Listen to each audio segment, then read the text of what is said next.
El 11 de septiembre de 1973, Chile fue sacudido con un golpe militar encabezado por el general Pinochet.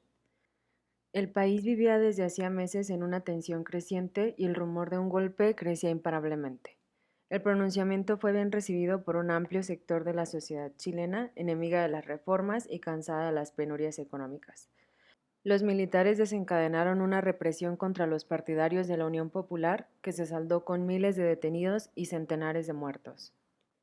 La posibilidad de ejecutar un golpe de Estado contra el gobierno de Allende existió incluso antes de su elección. El gobierno de Estados Unidos, entonces dirigido por el presidente Richard Nixon y su secretario de Estado Henry Kissinger, influyeron decisivamente en grupos opositores de Allende, financiando y apoyando activamente la realización del golpe de Estado. Salvador Allende ganó las elecciones en 1970 como candidato de la Unidad Popular. Esta era una coalición formada por varios partidos, entre ellos el Partido Socialista, de donde venía Allende, y el Partido Comunista, los dos con mucha influencia entre los trabajadores y los sectores populares.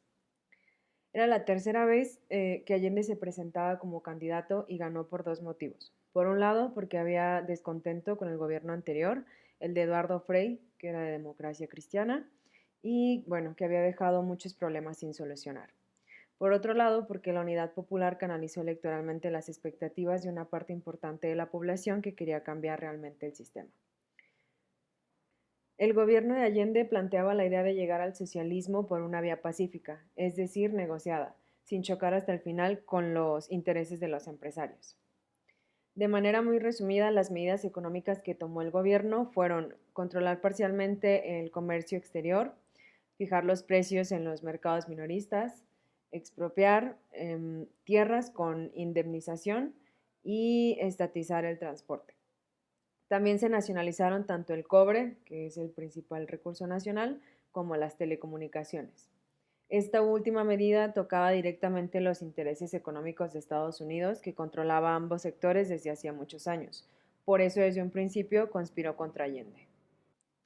De hecho, Estados Unidos había apoyado financieramente el gobierno anterior, pero cuando Allende asumió la presidencia cambió de postura y estranguló la economía congelando los créditos y metiendo mucha presión para que ni el Banco Mundial ni el FMI les entregaran préstamos. El país quedó desabastecido y Allende reaccionó muy ligeramente, hasta se dio espacios de poder a la oposición. Por ejemplo, nombró a Pinochet como el jefe del ejército un mes antes del golpe. Pero quienes sí respondieron rápidamente fue la clase trabajadora. Ellos crearon las juntas de abastecimiento de precios que controlaban los precios y luchaban contra los comerciantes que acaparaban los productos y también surgieron los llamados cordones industriales. Estos coordinaban fábricas expropiadas bajo gestión de sus trabajadores, conectadas con los barrios populares para tratar de satisfacer todas las necesidades. Y no solo organizaban a trabajadores sindicalizados del campo y la ciudad, sino también a los sectores marginados, a los pobres y desocupados. Estos eran claramente el verdadero enemigo de Estados Unidos y de la oposición porque cuestionaban abiertamente la propiedad privada. Y bueno, en 1973 la situación se aceleró con la acción de grupos de extrema derecha y en junio hubo un intento golpista y finalmente se produjo el golpe de Estado en septiembre.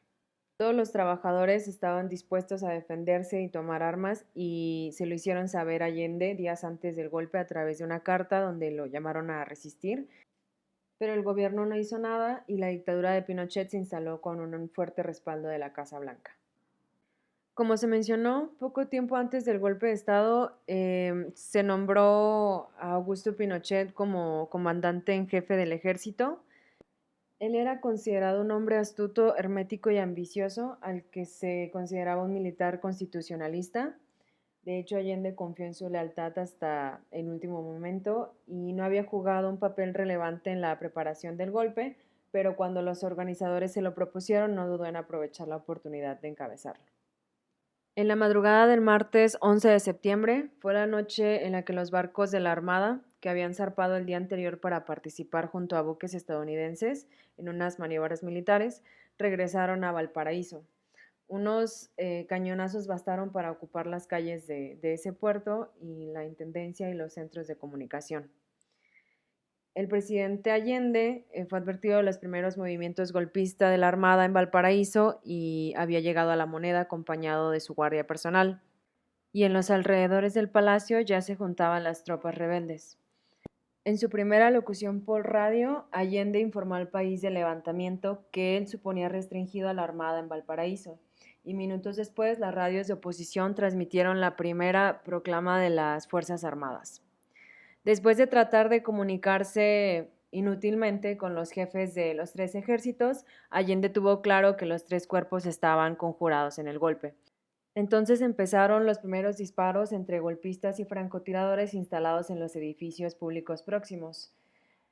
A las 9:20 aproximadamente, Allende habló por primera vez a través de Radio Magallanes, y bueno, se sabe que fue el último discurso en el que se despidió del pueblo chileno. Poco más tarde, los tanques comenzaron a disparar intensamente contra La Moneda, desde donde los defensores respondieron al fuego, y Allende rechazó el ofrecimiento de un avión para partir al exilio. Tiempo después, alrededor de las 11 horas, a instancias del presidente, un grupo de mujeres, entre las que se encontraban sus hijas y funcionarios del gobierno, habían abandonado el palacio. A la siguiente hora, 4 aviones arrojaron durante 15 minutos más de 20 bombas explosivas sobre el viejo edificio, que empezó a arder. El ataque al Palacio La Moneda constituyó la acción militar más emblemática del golpe y la más determinante para su éxito, y un ejemplo de precisión porque las bombas destruyeron el interior del inmueble, pero no la fachada del palacio. El presidente Allende resistió a los ataques aéreos y terrestres dentro de La Moneda junto con un grupo de fieles colaboradores, hasta que militares lograron entrar en el edificio por la puerta lateral. Y bueno, la guardia de carabineros encargada de custodiarlo ya se había pasado a los golpistas. Cuando los militares ocupaban la planta baja, Allende instó a sus colaboradores a rendirse. Óscar Soto, que era el médico personal del mandatario, que ya se había entregado, escuchó una ráfaga de metralleta y ya no volvió a ver a Allende.